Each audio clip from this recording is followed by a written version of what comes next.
বাংলাদেশের জ্বালানি সংকট মোকাবেলায় নবায়নযোগ্য জ্বালানি ও সৌর বিদ্যুতে বিনিয়োগে আগ্রহী চায়না।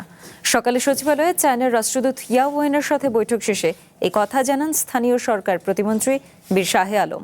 তিনি বলেন, গুলশান, করাইল আর মহাখালীর ৩ বস্তিতে বহুতল ভবন নির্মাণে চায়নার কাছে 10,000 কোটি টাকা আর্থিক সহায়তা চাওয়া হয়েছে। অবকাঠামো উন্নয়নে আগ্রহী দেশটি, তবে একসাথে নয়, টাকা পাওয়া যাবে ধাপে ধাপে।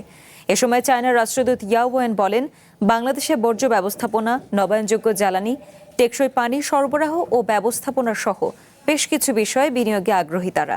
অর্থনৈতিক সম্পর্কের পাশাপাশি বাংলাদেশের সাথে রাজনৈতিক সম্পর্ক এগিয়ে নিতে চায় বেইজিং।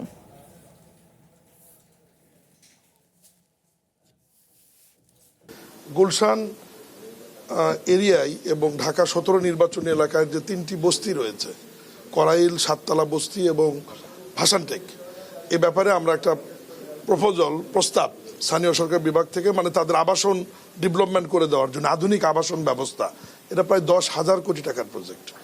তো সে ব্যাপারে মাননীয় মন্ত্রী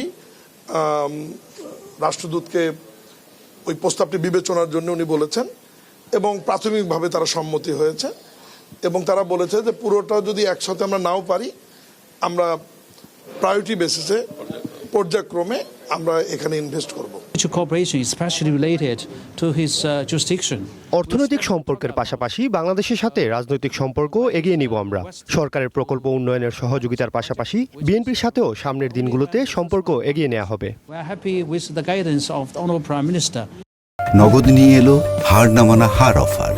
সর্বনিম্ন 10,000 টাকা রেমিটেন্স নগদে পাঠালে থাকছে স্বর্ণের হার জেতার সুযোগ।